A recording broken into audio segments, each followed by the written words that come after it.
friends, welcome back to Daily Sews and Stuff. Today I have a video that's a little bit different than what I've been doing. This one is basically a how-to think about buying gifts for the Projector Sewist in your life.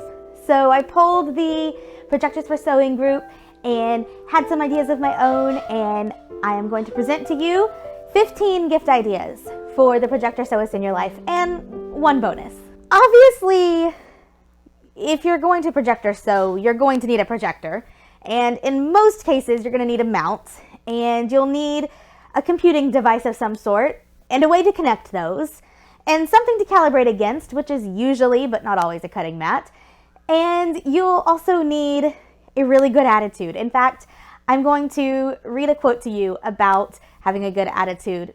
Sasha Sewist, one of the admins for the Projectors for Sewing group and the absolute guru when it comes to calibrating your projector, said this, and I'm going to turn and read it off the screen because I want to tell you exactly what she said. It was so good.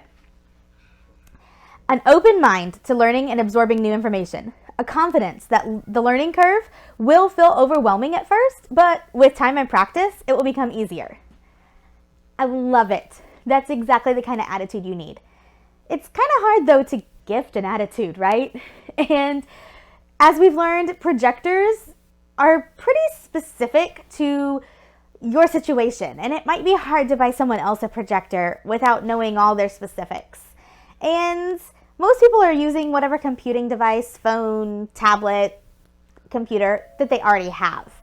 And then add to that, there's just so many things that you might not be able to buy someone. But don't despair, I have an actual list of things that you can buy. By the way, there's a link in the description box to the blog I wrote to go along with this, and also links to all of the things that I'm suggesting, whether it's a link to a Facebook group, or it's a link to a thing to buy, or whatever. A lot of those links will be affiliate links, so thank you so much for using those and supporting the channel. It doesn't cost you a penny more, but it kicks back just a little bit to me. Also, before I jump in, I just want to mention my shirt. Guys, I love it! I ordered the fabric from PhDetour, and it's just custom printed to be my logo, and then I used a pattern from Pattern Niche called the Riviera Raglan to sew it up. Either the video where I made this will be just before or just after this video, but check that out too so you can find out a little bit more about this shirt and about using Affinity Designer and all the things. All right, without further ado, let's jump into the list. Number 1, a rotary cutter. And not just a rotary cutter, but various sizes of rotary cutters and blades. So this will probably involve knowing what your sewist already owns, because you don't want to buy them the exact same size they already own, but unless there's actually some that are really cool that might be better than what they have. But a rotary cutter is awesome to use with a projector. It allows you to just cut. It's like almost like drawing with a blade. So some of the suggestions in the group were to get a 28mm, which is a kind of small one. And I used to have one and I quit using it because it didn't work well next to a quilting ruler. But the brilliance is you don't really need the quilting ruler whenever you're doing projector sewing, and it's really nice for tight turns. So I'm going to buy myself some new blades for mine. I've been using it for paper, and start using that a little more often, I think. That's a great idea for those tight curves.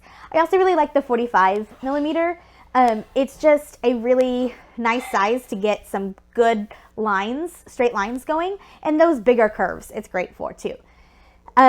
And then there's also sharpeners for these. I'll post links to those. And new blades are always appreciated because we do go through those blades pretty quickly whenever we're cutting often. If you're going to have a rotary cutter, you need number 2, a cutting mat. A lot of us already have a cutting mat, but those do need to be replaced every so often. And I know for me, I just replaced mine because my daughter ruined my other one, but I replaced it with a gray one and it just looks nicer in my craft room. Maybe something that would look nice in their craft room but would be very functional for a cutting mat would be a great idea. You want to make sure it's a self-healing cutting mat and that it is in either imperial or metric measurements depending on what your sewist uses. These are really, really awesome for calibrating and also just for sewing. in general. And I use it a lot for quilting. I use it a lot for my projector sewing, and basically any cutting that I do, I use those mats. I love the 24 by 36 inch one. That's kind of my bare minimum size for most of my projector cutting. But I also have a really cute little 12 by 12 one that spins. That's awesome whenever I am doing things like quilting. And they also make some that are really like a nice portable size, like a 12 by 18 inch. That's not so great for projector sewing, but it can be really nice to set beside your sewing machine if you just are going to have to do some small little cuts along the way and things like that. So lots of different sizes, lots of different options, lots of different brands. Rotary mats or cutting mats are a great idea. Number 3, a quilting ruler. So I have a ton of quilting rulers and I use them for cutting for quilting. But you can also use them for cutting garments, and they're really useful because they're clear, they're see-through, and that can help you line the fabric up really well. They're also useful because they come in so many different shapes and sizes. I think my most grabbed one for garment sewing is this 6-inch by 24-inch ruler that I have. And again, though, there are so many different sizes and so many different ways that you can use these that are super, super helpful. So pretty much all of them are so nice. I also really, really like the 1-inch by 6-inch.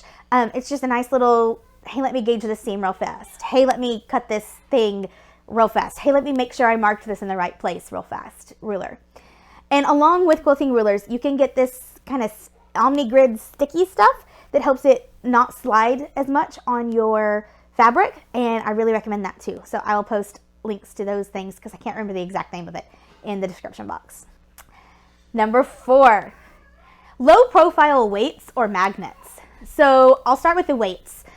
These can be like washers. You could go buy some washers from the hardware store, paint them or wash them really well so they don't get any oil or anything on the fabric of your projector Sewist. And you can also do things like cover them in ribbon. You can buy some really cute ones on Etsy that have been made by small business owners.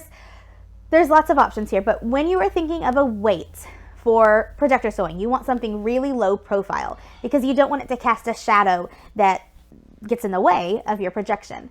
The other option would be magnets, low profile magnets. So I have a sheet of metal underneath my cutting mat. Got it from Lowe's. It was like $12. I have a quick tip video about that. And then I use magnets to hold my fabric onto my mat whenever I need it. I have some magnets that I'll link below that are rectangles. I really love the shape of them, and I really love the low profileness of them, but they're a little bit strong for what we need. A little bit less strong of a magnet actually ends up working better because really strong magnets tend to just stick to your rotary cutter blade as you go by them.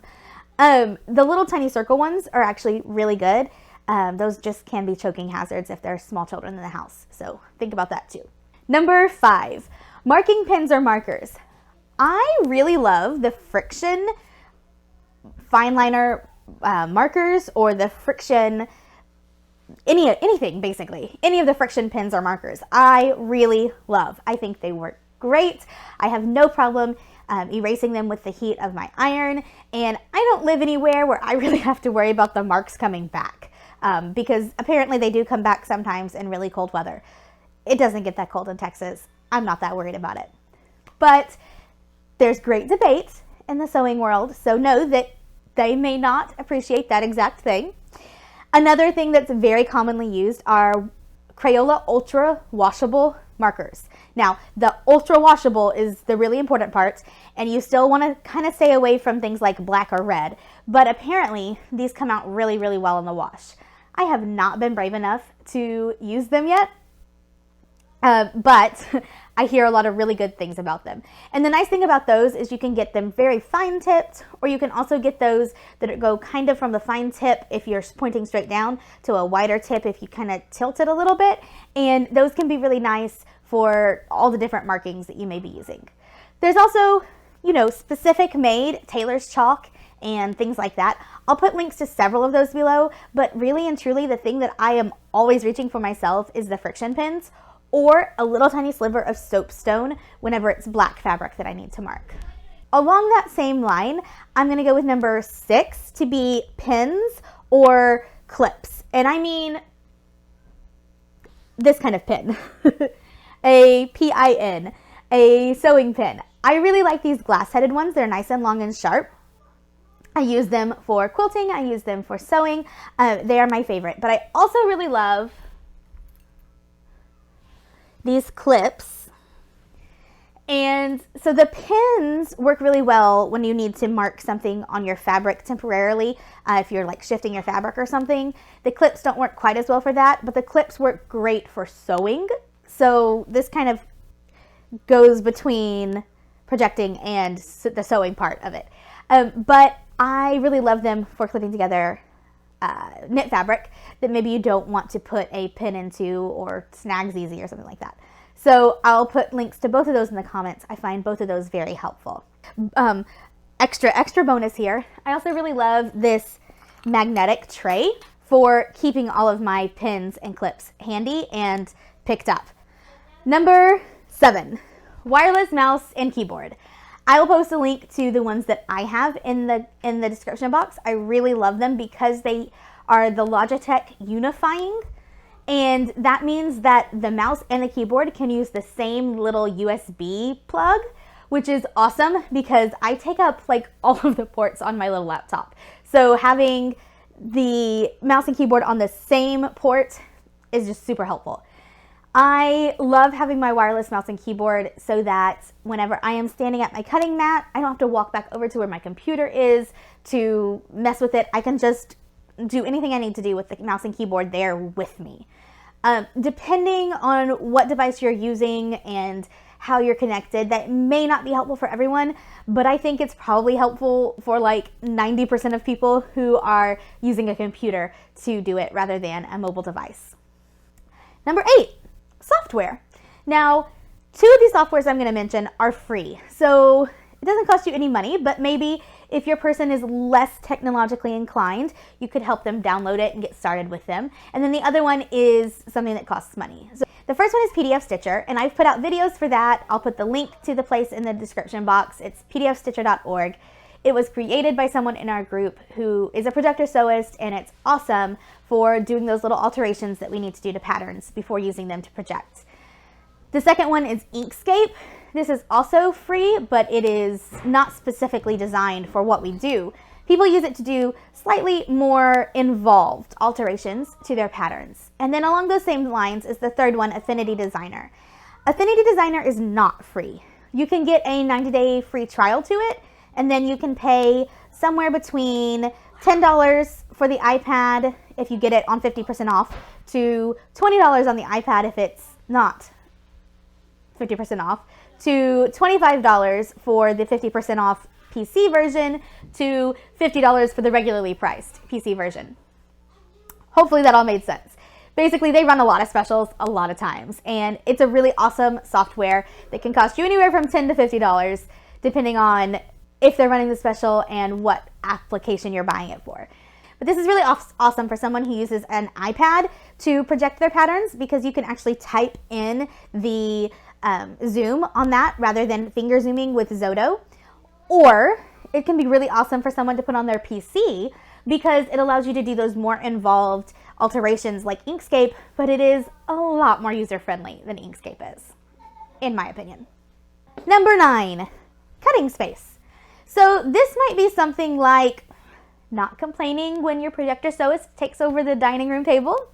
It might also be buying them a new table to put their cutting mat on. It could also be building them a new cutting table, which is hopefully something that we'll have a little more information on soon. But basically, we have some somewhat specific needs whenever we're Projector sewing. We need a super, super flat surface. It means that you don't want to use necessarily a folding table or a collapsible table that has a leaf or a lever. You need something super flat and that if you lean against it, doesn't shift. Because we want to be able to have our projector calibrated, right? You need a flat level surface to calibrate your projector easily. So it could mean just putting a board on top of something else that they have. It could be building something from scratch. It could be buying something. I think you could probably find tables on your local Facebook Marketplace or Craigslist or whatever place you have to buy used things. Just like a table would be really nice. Think about the height of your Projector Sewist. This 4'11" girl right here likes to have a little bit lower of a surface to cut on because ergonomically it makes more sense for me.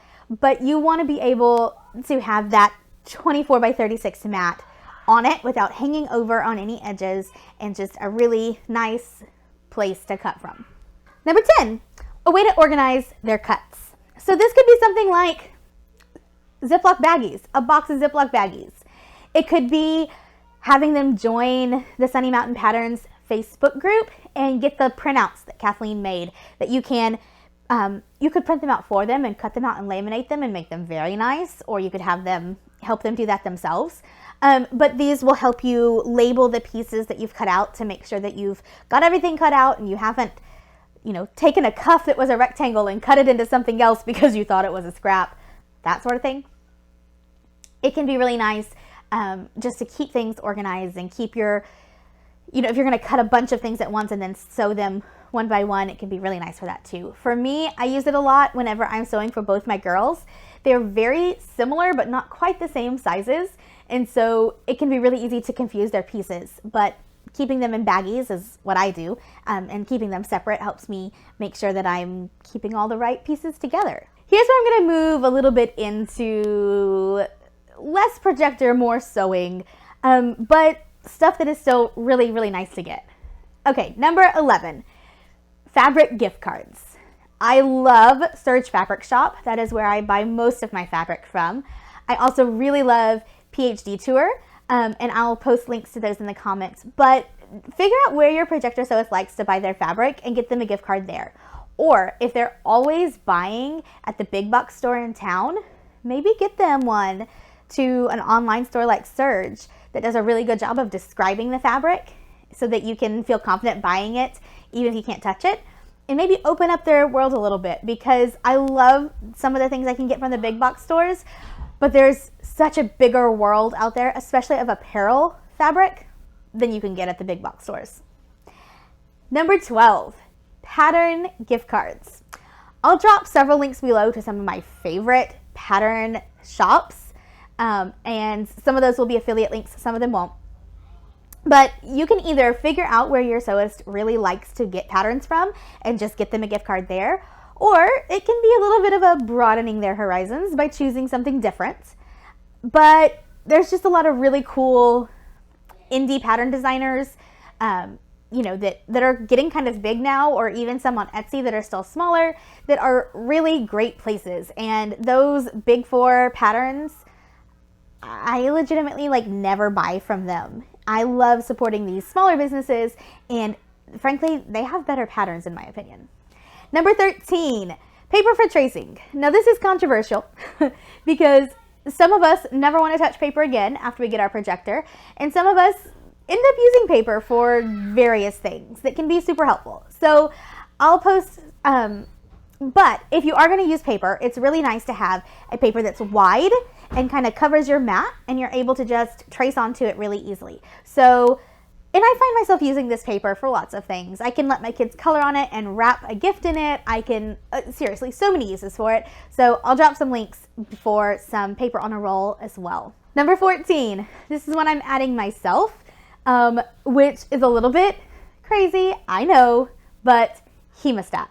In fact, let me grab some to show you guys. So these are like medical devices. They're used in medical settings, but I love using them for sewing, and I find them useful for so many things. I also use them a lot of times to do things like unjam a Nerf gun for my son, or, seriously, so many different uses that I've used these for. So I really love this really long pair. It can be really great for getting into places, and tweezers are necessary too, don't get me wrong, but these are nice because whenever you clamp it together, it stays together, versus tweezers that you have to be squeezing to keep it together, if that makes sense. Oh, these are tiny scissors. These are a little pair, and they're curved, and that can be really nice for getting into your serger to thread it. This pair is kind of like a duckbill almost, and I haven't used these a ton yet, but these I feel like would be nice if you need to go down more than in to something. These are just another straight pair, but they're very, very tiny, very, very fine, can get into a lot of really little places. And then this is a bigger pair that's curved, which again, the curve just kind of helps you get into certain places, especially in a serger or something like that.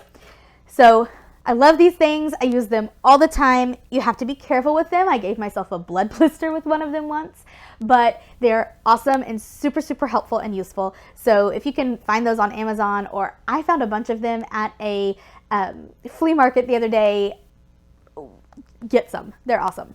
Number 15. This was a comment in the Projectors for Sewing group, and I laughed, but at the same time, this is a really good idea. Trackers for those things that you're always losing, like the remote for your projector or your pair of hemostats. It could be something that'd be a little bit of a gag gift, but also really useful. So definitely posting some links to those because I think it's a great idea. And then here's your bonus, number 16, time to sew. I find between doing these videos for you guys, which I love doing, and is another creative outlet for me, but between doing these videos for you guys and homeschooling my kids and, you know, keeping up with the house and all the other things that I do, you know, I volunteer once a week with a different thing, and just all of the things that add up, that I kind of push actually sewing to the very bottom of my list. And for me, sewing is self-care, and it's really nice, A, to spend the time doing it, but then B, to end up with something like this amazing shirt at the end.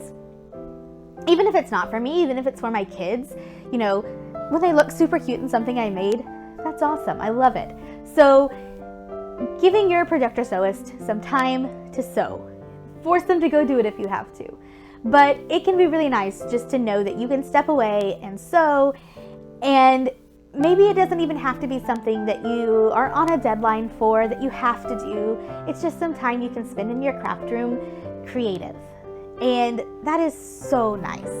So making some time to make that happen and kind of forcing them to do it if you have to, but hopefully lovingly gifting it to them, and letting your Projector Sewist just have some time to blow off that steam and get in there and do something fun for themselves.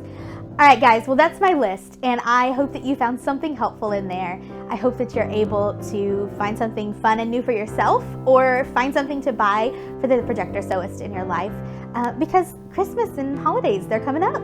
They'll be here soon. And I mean, we just finished Halloween, I know, but you might want to start thinking about things like this. So hopefully you found this helpful. You can always find me on Facebook at facebook.com/dailysews. You can find me in my group, the Daily Sews and Stuff Friends. I'm on Instagram. I have a website that I'll be linking, and there will be new videos coming out soon. Thanks, guys. Thanks for watching my videos. Subscribe and comment. Sasha Sewist, one of the admins on the Projectors for Sewing group,